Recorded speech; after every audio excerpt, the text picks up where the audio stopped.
world.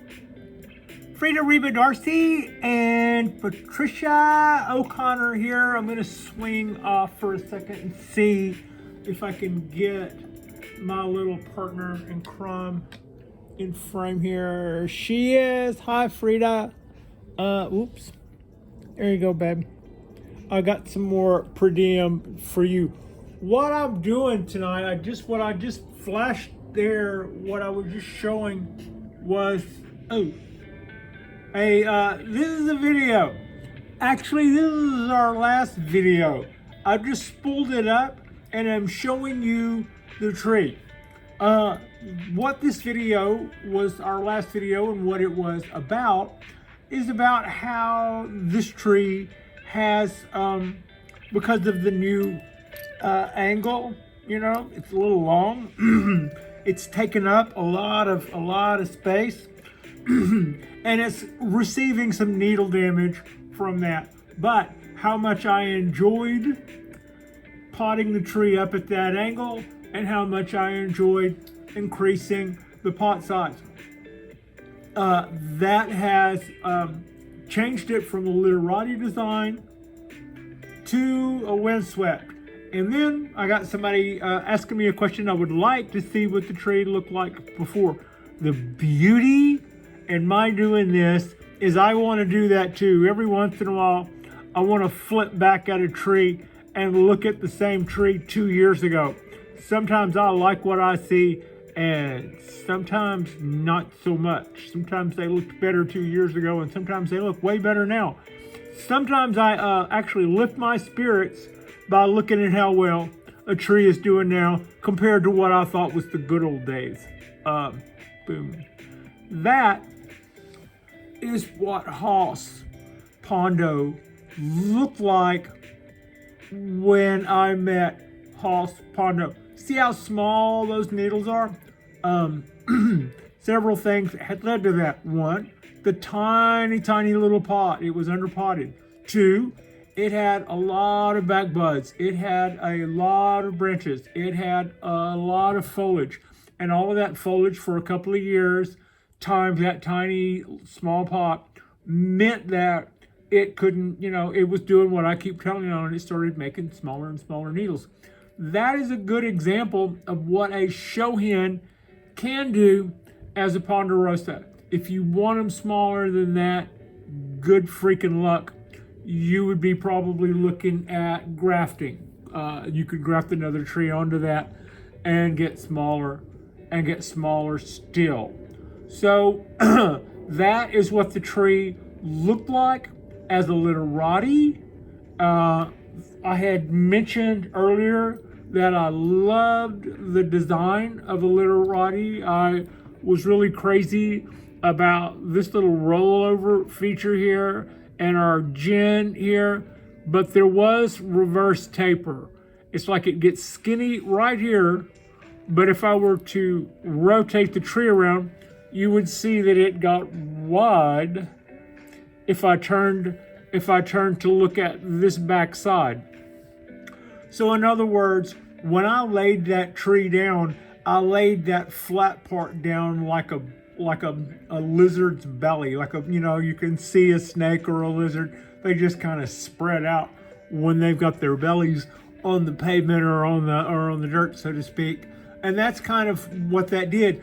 Putting that tree in that forward position pretty much did away with the reverse taper look that we had going, and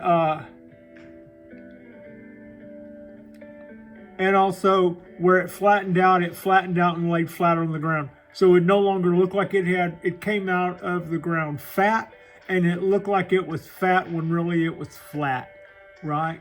So the illusion of flat is that if you're looking at it from the top, it looks fat instead of thin and fat, right?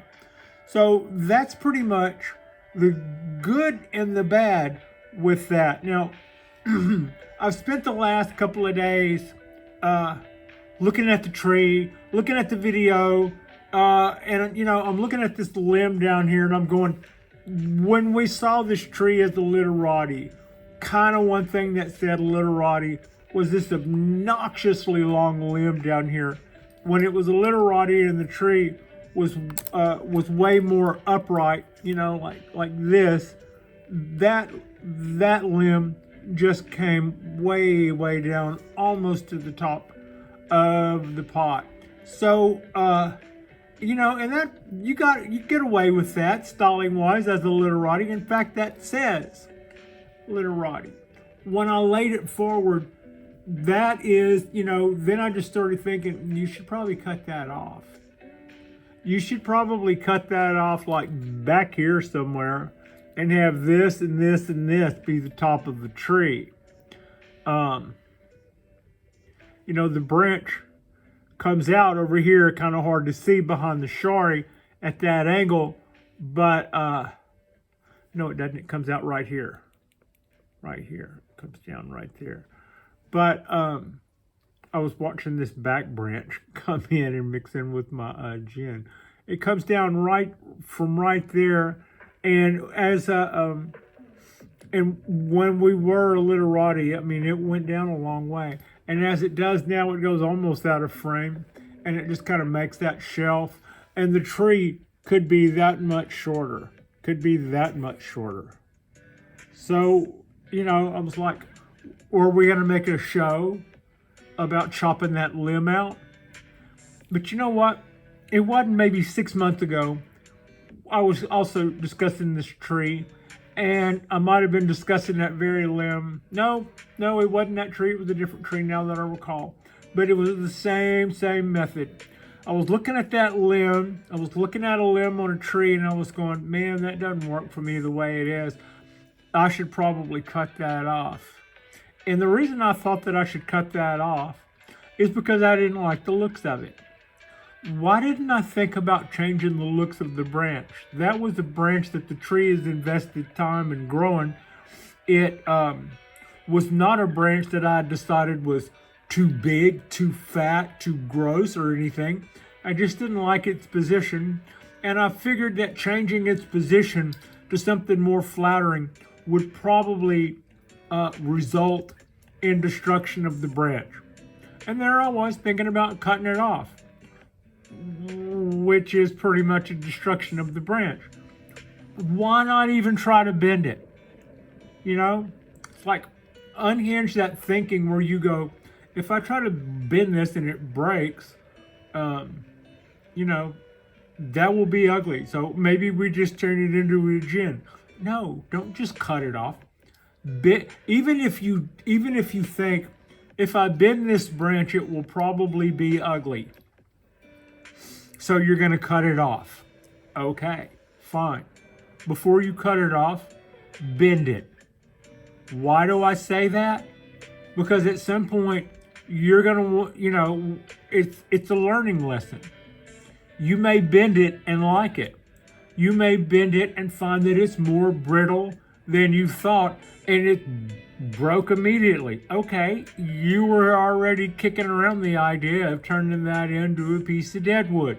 So it's not like we've lost something that's sacred to us. The minute you decided to give that up, part of the reason that you decided to give it up was so that you could stand the idea of losing it if it didn't go well. I mean, maybe not you, but that's kind of the way I think my brain works. Sometimes I just think, well, let's just cut it off and then we're going to have that to. Let's see if we can bend it. Let's see if we can turn that into something that we really like. And then if that doesn't work out, we'll go do that other thing that we said we wanted to do earlier anyway. You can always turn, you know, if I try to bend that into some shape and it breaks, I'm out nothing. If I try to, actually, better than that, it's not saying like I'm out nothing. I've got the experience now and the knowledge of how much of a bend that branch can take without me snapping it or breaking it or killing it. Anytime I get an opportunity to expand on that knowledge, if I cut something off this tree, I should probably try to bend it first and see just exactly how it would have behaved had we tried to save it. And then go ahead and cut it anyway, if that's what you're planning on doing. You got a branch laying there on the floor that has just been a victim of some of your handiwork. Fine, pick it up and wrap a little wire around it right quick and see how much of a Cheerio you could put in that thing, or pick up a stick and wrap it around that like I do my Cheerios, and see, while that's still living material, if that would have even worked if you would have tried it. That is today's lesson. And when I kind of got that in my head and started trying to bend stuff instead of just breaking out the shears and deciding, well, I'm just going to cut this off and then we're going to make a show about how. All right, when I moved away from that, my work improved, and I looked like a bolder bonsai person. Off to the right, over here that's Frida's per diem. This is the tree. That limb that I kept pointing at and saying that we should just cut that, it's back over here the other way now. I don't know if it's the greatest thing since I actually do. I like that. I like that. I took this thing a little out of the windswept. I started taking its pieces up, and I gained us a little bit of ground clearance. I'm going to mush this in a little. I gained us some ground clearance by bending that limb, that bottom branch that was so close to the bottom. I took that guy slightly up, just not really that noticeable, slightly up, and then I bent it way on around. Let's see if I get under here and do it this way. You can see the bend right here. It was out here, out of frame. That's where it was. This is where we are now. And I took all of our tips back up. Not all of them, because they're not all wired. Some of these tips are quite small, and so I don't have wire on them currently. I could have wired them. I just didn't yet. I can hold off until they get a little longer and I won't break them. Some of these other tops, some of these other little tips were being pushed so far down, and everything was so forward that I worried that, the little things were lower and they were also in shadow. So everybody now has got their little light to shine, and everybody's got their little space in the sun. I've shortened the tree's length by probably, if you can see my hand creeping in the frame, the tree would have crept out of frame by the much, this branch comes back to, this limb comes back to here. And my change of direction is here. So that's that much of it. It would have been quite a way out of frame the way we had it before. So that is a fairly significant change. Also, I brought quite a few more branches above that around and back. There. I'm gonna come on around. You can see the area where I was talking about reverse taper. It almost looks like the trunk disappears. It almost looks like the trunk disappears into earth right now. It virtually doesn't. It is touching the ground, but the tree is very flat there. It's not concaved in a divot in here. That's pretty much what we have. So this is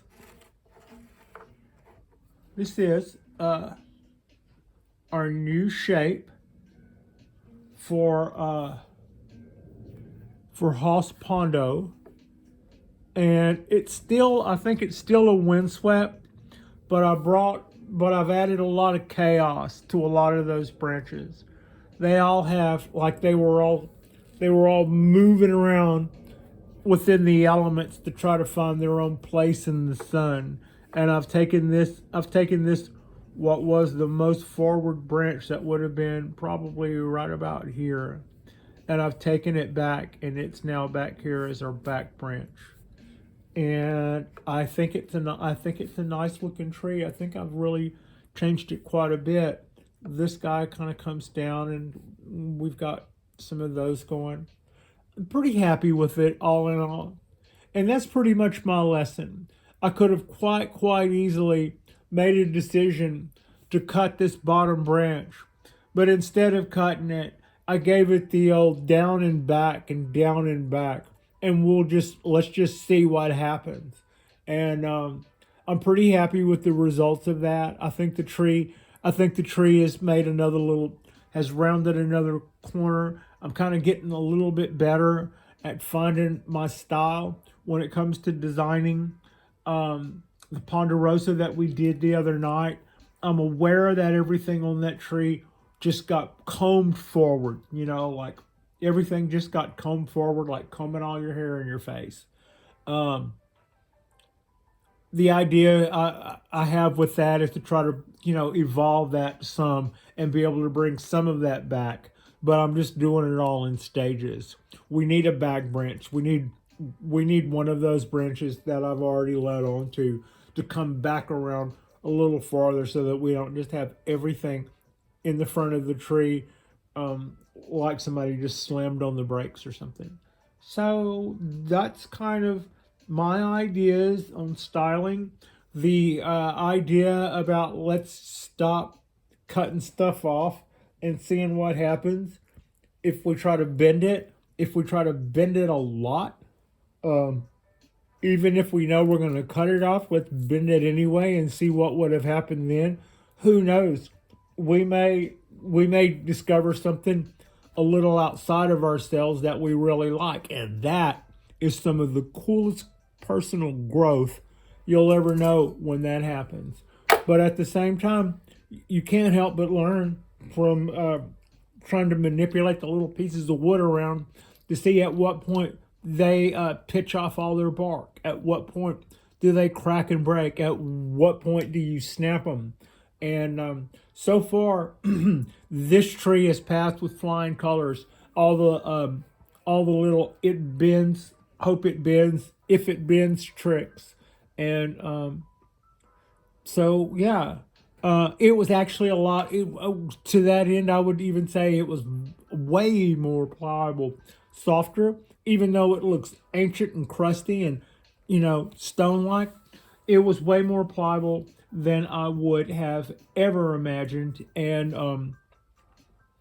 my work came a long way personally, and I came off quite a bit bolder as a person who would wire trees once I started experimenting on things that I had already decided that I could stand to lose if it didn't go well, and or things that I had picked up off the floor after I had already cut them off and went, oh, what would have happened if I would have just wired this? The things that I got from that, I think, were well enough and big enough pieces of kit to add to my arsenal that I was more than willing to go on about it for 18 and a half minutes. Thank you so much for watching. This is our midweek drop at Frida's at Frida's place, and this is our little ponderosa. It was 2 videos in a row for this ponderosa, just like we did 2 videos in a row for the last ponderosa. But both times I think we came along with some pretty good lessons and came a long way on it. And I really like what I did to this tree. And I wanted to circle back. I don't think it was a whole show. It was a whole show telling you what I did and why. But that made for a nicer bit. Like and subscribe if you guys haven't already. That helps our algorithm and will help us to grow. We're at almost 660, I think, but who's counting? And the idea is to let this guy continue to feed this guy and let it go ahead and push out. The needles are going to get long again because it's in a bigger pot. We're down with that. We're cool with that. And once everything starts getting really big and stuff and starts making a whole bunch more needles, a year or two of that, and we'll start shrinking stuff down again. It's just the way it works. So thank you so much for watching.